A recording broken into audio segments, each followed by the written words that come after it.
This equation number 11, we're going to try to get the graph of this equation. I'm going to write it here and then work with it. So it is y minus 2x equals 0. Now, if we do this, let's go back up here and let's let x equal 0. Well, if I let x equal 0, then put that 0 down in here, what do we get? We also get y is equal to 0. All right, so that gives us y is 0. So this line passes right through the origin. So we're going to have to, we can't really use the intercept method here. We need a couple of extra points. So probably not too hard to get. What if we let x equal, now I don't want to go with 1 because that's, you know, if you look in here, that's kind of tight. So why don't we go with maybe like 2 or 3 or 4? Let's try a 3 here. I'll put a 3. And then what do we get? We'll get y minus 2 times 3 equals 0.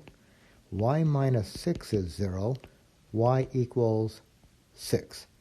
So y equals 6. So let's plot that point. Now the point is to the right 3, up 6. That's going to be 3 and the 6. That's going to be right here.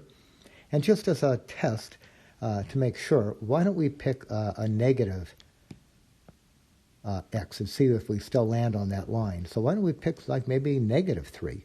What if we picked x to be negative 3? Then we would get y minus 2 times negative 3 equals 0.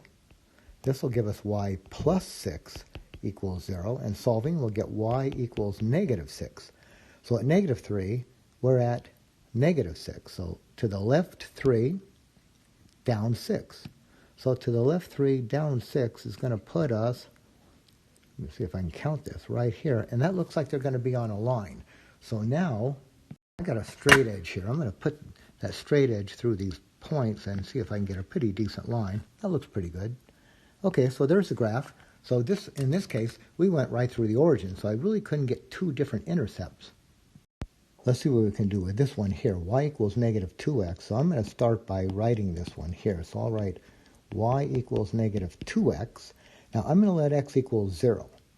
So when x is 0, we'll get y equals negative 2 times 0. So y is 0. So we'll get 0, 0. And now this line, just like the one in number 11, goes right through 0, 0, right through the origin. All right, so we can't use y equals 0 because we already know that x equals 0 when that's true. Let's choose another point for x.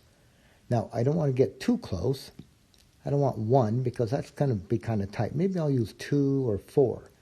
What if we use 4 this time? So I'll use a 4. What if I put 4 in, and then I'll get this. Y equals negative 2 times, now I'm putting in a 4, so I'll get y equals negative 8. So when x is 4, y is negative 8. Let's plot that one. So over 4, down 8. So over 4, down 8. I think that puts us right here.